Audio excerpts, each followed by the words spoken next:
Ado Danko Akufo-Addo yɛhwɛ ni mo sɛ dabenada ambulance ahodoɔ bɛsɛ 307 yɛhwɛ ni mo sɛ yɛde bɛpete ɔma yɛntwe ahodoɔ no nyinaa soɔ no wɔbɛpa ho ntoma na yɛ adwuma ansa na ambulance yi kura yɛba bɛhyɛ sɛ ɛbenada yɛbɛpa wɔ ho ntoma na afei yɛde akɔ baabi ɛsɛ ɛfata bia no ensem bebree na bɛtɔ dwa wɔ ho Ghanafoɔ yɛ mbufu yɛfiri sɛ nnɛ enipa ewu enso wonya ambulance mfa wɔ mo mfa ɛnkɔ ayaresabea bemben ɛno ka ho bi Ghanafoɔ kasa bebree afei na browa yi ne pɔwa kwan mu a yɛhwɛ ni mo sɛ dabenada deɛ yɛbɛpa ho ntoma na baabi a wɔsɛ bia kɔ bia no wɔn bɛnya bie ɔsoɔfo ɔhwɛ dɛ wɔbɔ ho nsɛm so kɔdwa ɔpɔn nkroma ɛna wɔkyerɛkyerɛ mu sɛ benada deɛ kɛn ne kɛn yɛbɛpa ho ntoma ahyɛnkafoɔ ɔha aduanan aduonum 450 ɛna no nso yɛwerɛ ni mo nso yɛfa wɔn mo so aka ho bibia wɔn ayɛ yɛwie ɛna fɛ staff ahodo additional staff a yɛde wɔn aka ambulance adwumakuo no ho dada ɛno nso yɛde wɔn aka ho ɛna nsɛntwerɛfoɔ nhyiamudie asie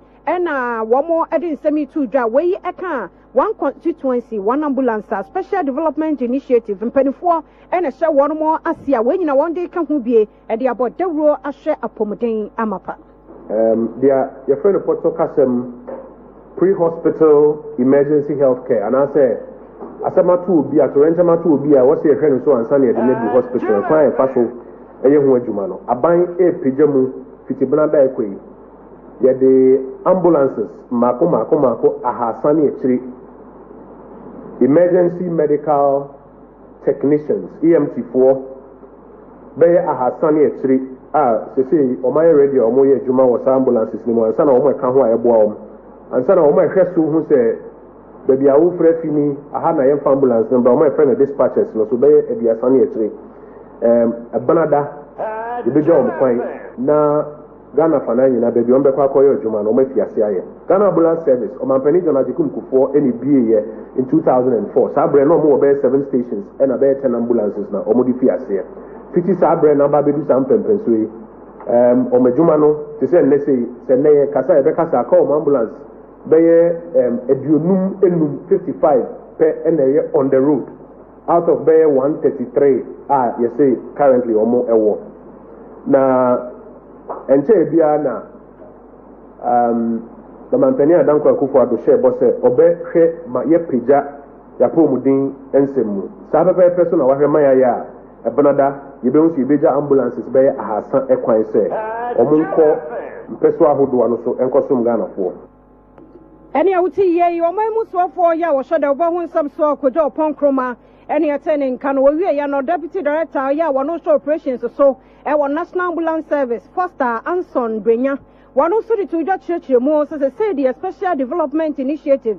minister no wasensan bibia ɛyɛ 5-year agreement wɔn ma yɛn supply no ɛne ho maintenance ne ho bibia wɔn mo asensan ho nkrata yɛ wɔ ha bi ne ho fie num ɛdɛ yɛ nim deɛ ɛyɛ adwuma ɛho egu nkra na sɛ ho sɛ bibia no a mpanifoɔ no wɔn mo akɔ entiase apam wɔn bɛba wɔn ba besiesie sɛ bɛyɛ yapɔmuden ho da wo a aban yɛ sinani so ɔpɛ so odu ho no watumi adu ho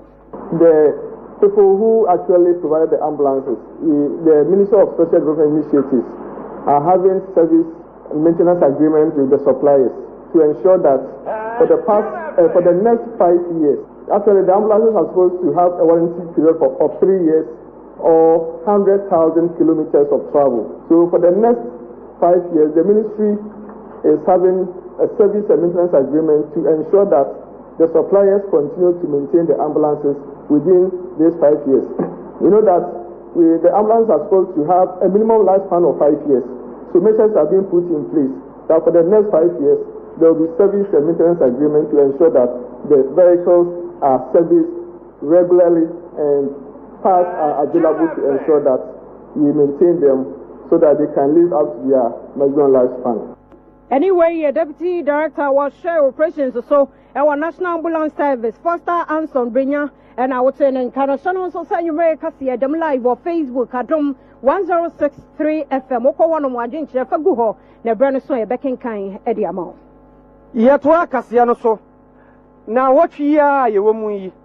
Bess and the Fua, a Numunian and Penny, Edincata Betuja, a far, quiet, fast on a proye, a buhun contra the Tradas, oh, yes, a fanina. Ibubu ye not say a fibia and a fee a basso. Na e ma ye nya ye madwa no eye aduanan baako na ahwɛ mfirinhyia mpini du nwɔtwe nya aduanan baako no a enti mfirinhyia mpini du nkron deɛ na kyɛ sɛ yɛhwɛ anim sɛ nka bia ebɛtumi akɔ anim nso mpani bɛbu nkonta no na kyɛ sɛ madwoa no a na ɛgyina aduanan baako a kyɛ sɛ nka ɔha mu nkyekyɛmu bɛɛ sɛ ɔha no deɛ anyɛ bia ka yɛwɔ sɛ nka yɛtumi huri gyina anim nanso yɛntumi anya ne nyinaa ne sɛ nipa ɛwɔ nsusua ne adwene bi sɛ prɔyɛ ne kɛtasehyɛ ɛkɔ so ɛno nso nti na saa nkontabuo no ɛwɔ hɔ na mpanimfoɔ a wɔhwɛ bu saa nkonta no Ghana Integrity Initiative mpanin na bu saa nkonta yi yɛnua ɔmu nuanom a ɛwɔ amanɔne bu yaa de bɛbɛto dwa na ɛbaeɛ no hwɛ mu a na kyerɛ sɛ Ghana wɔmane a yɛne ne gyina pɛn ɛwɔ bibire matɔyɛ ha ɛyɛ Benin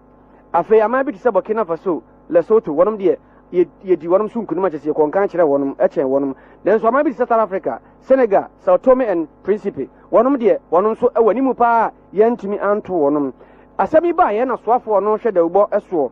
onimonyamfo Kodwo Ɔpɔn Nkrumah de ato dwa sɛ aban agye ne nsɛm pa sɛ baabi a wɔda no wɔda so gyina hɔ na mmom nneɛma a ɛbɛboa ama saa prɔyɛ ne kankan yɛtumi akoa kɔ anim na afiri hɔ adamude agye atumi afiri hɔ no ne nyinaa wɔde bɛgu akwam na akuhodoɔ nso a yɛde ahyɛ wɔnom nsa sɛ wɔn nyɛ no wɔn nso aka deɛ aban de bɛpii wɔnom so deɛ yɛfrɛ no fight against corruption no na nsɛ ntɛm wɔnom a ɛkari saa ntɔkwa no wɔ wiase afanan nyinaa Transparency International ɛne Afrobarometer wɔn de nkrataa mmienu aba a ɛkyerɛ sɛ Ghana yɛtu mpon ɛwɔ saa ɔko a yɛko ati akɛtɛasehyɛ ne prɔyɛ no mu no na aban agye saa ɔmɔm hwehwɛ mu na ɔman na aban gye tum ɛsan esi so dua sɛ yɛbɛkɔ so ayɛ deɛ sensei na yɛtumi adi nkonim wɔ saa ntɔkwa no baako yɛ Corruption Perception Index a no ɔmo score over 100 sɛnea mede kan de kyerɛ first na yɛ score bɛyɛ 45 ɛwɔ bɛyɛ 2012 time a fa ne sɛ ɔmampani Mills nyame frɛ no kɔɔ ne krɛnti wohwɛ fiti hɔ na bɛdu bɛyɛ 2016 a yɛte fiti bɛyɛ 45 na aba down bɛyɛ 43 by the time yɛdu 2017 a ɔmo ɛyɛ service from bɛyɛ 2016 na ate aba bɛyɛ 40 koraa aban a ɔmampani Adanko Akufo-Addo ɛda no yɛbaeɛ ɛfi ase ɛyɛ nneɛma bebree a sesei Ghana asɛn apagya no mu biom 41 2018 41 2019 yɛwɔ atwɛyɛ mu sɛ nneɛma aka a yɛyɛ no so no yɛkɔ yɛn no yɛbɛtumi asan akɔ so apagya mu biom soafoɔ hɛ nkratoɔ so ɔma yi mu yɛ onimonyamfo Kodwo Ɔpɔn Nkrumah ne ɛna woteeɛ no yɛnto anwumere kaseɛ so na yɛnkɔ nsɛm no mu na mampani Nana Addo Dankwa Akufo-Addo ahyɛ sɛ hyɛe Osudoku District Assembly no wɔhyerɛ wɔ mo amammara no a ɛbɔ fii ɛho ban no wɔhwɛ sɛ wɔde bɛyɛ adwuma wohwɛ Local Government Act no a ɛhyɛ assemblies no sɛ wɔmfa mmara no nyɛ adwuma paa sɛ bɛyɛ ahonidie ama pa ɛbɛkɔ so ɛwɔ mansini ahodoɔ no mu mampani ɛda asansɛm yi adi a na wɔkyerɛ sɛ ne ɛfi ɛmmene yɛn papaapa ɛno nti na wɔhyɛ assembly ne sɛ nneɛ wɔn mu werɛ fi a wɔnkɔ art no mu na ɛbɔ hɔ bɔ yi na wɔmfa nyɛ adwuma sɛ bɛyɛ ahonidie bɛfa no ntoma pa ɛde ɛfra ɛno akyi nso wɔde ato assemblies no anim sɛ aban no hyehyɛ a wɔyɛ de boa ɛyi ohia ɛne akwankora firi yɛn soɔ no assembly no nso nhwɛ mmɔmmoa ma hɔ ntu wɔne ho adanseɛ wɔnka ho asɛm na wɔmanfoɔ sɛ bia sɛ wɔn nte yi a wɔn nte ɛnsɛm wɔn nyinaa yɛ nsɛm a ne yɛkurukyerɛ gu nkrataa soɔ ama Attorney General Gloria Kufu ɛkɔ kenkan yɛ brɛ a assembly no members anaasɛ mpanimfoɔ foforɔ a yɛyi wɔn mo no yɛpa wɔn ho ntoma ɛwɔ hyɛe Osudoku. Section 12(3)(f)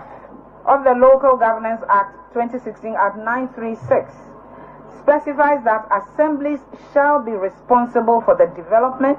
improvement, and management of human settlements and the environment in the districts. The Act also empowers the assemblies to make bylaws to address issues of waste management, licensing and monitoring environmental service providers, solid waste collection and management, and any other matters that demand local regulation in order to achieve and maintain a clean and healthy environment. I therefore charge your assembly to use its bylaws to enforce compliance in sanitation management and environmental health standards and rules to ensure a clean and healthy environment.